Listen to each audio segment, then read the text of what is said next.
Bonjour Philippe, est-ce que tu peux te présenter rapidement? Alors, je m'appelle Philippe Negroni, voilà, je suis ergonome de formation, j'interviens dans différentes structures, je fais de la formation, je fais du consulting, je travaille sur des projets européens, je mène des actions dans les entreprises avec des publics fragilisés, mais pas que. Voilà, sinon j'ai un parcours essentiellement de consultant dans différentes structures. J'ai travaillé aussi en entreprise, privée automobile. Voilà pour la présentation très succincte. Très bien. Alors, je vais te poser deux questions pour le projet Workout. Est-ce que tu penses que la flexibilité peut être une barrière pour une personne autiste au travail? Alors, a priori, si on a la connaissance de ce que c'est qu'une personne atteinte d'autisme, on pourrait dire oui. En revanche, disant cela comme ça, on se retrouve dans de la discrimination, quoi. Donc, faut faire quand même attention. Et je crois qu'il y aurait lieu de présenter aux entreprises, au-delà du handicap sur l'autisme, y compris le handicap en général, mais en tous les cas, quels seraient les aménagements possibles. Aménagement à la fois auprès des collègues, auprès des responsables, des chefs de service, des directions.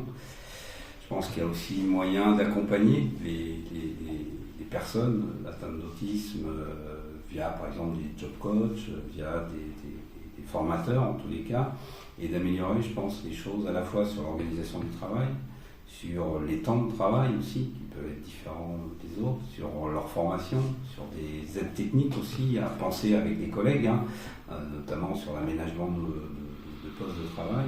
Et personnellement, je pense que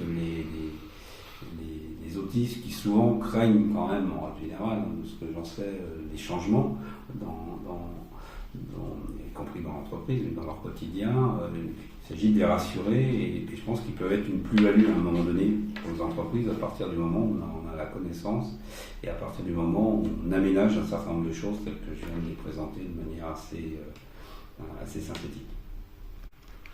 Et concrètement, comment on peut améliorer la flexibilité de l'employeur pour intégrer une personne autiste au-delà de ce que tu proposes? Moi, je pense que l'employeur, comme je le disais, là, il faut arriver à échanger avec lui alors, je ne sais pas si c'est le bon terme, en tous les cas, casser les représentations, quoi, modifier les représentations qu'on peut avoir sur l'idée qu'un autiste va freiner la production, va pas faire comme les autres, effectivement. Il va sans doute faire autrement. Dans tous les cas, je pense que les autistes, de par leur côté méticuleux, de par leur côté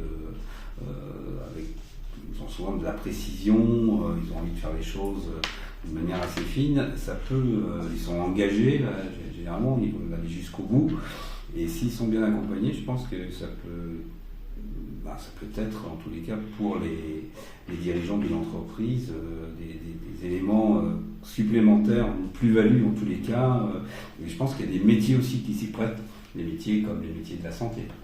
Par exemple, les métiers de la mécanique, les métiers où il y a des métiers par exemple de l'informatique, liés à l'informatique, les métiers là où on demande de la finesse, de la précision. En revanche, je leur dis, il faut les accompagner, les aider, par exemple à rédiger un CV, par exemple à se présenter, à s'entretenir. Et à partir de ce moment-là, si les consignes sont claires, précises, je pense que ça peut être plutôt un atout que le contraire. Voilà. Très bien, merci beaucoup Philippe.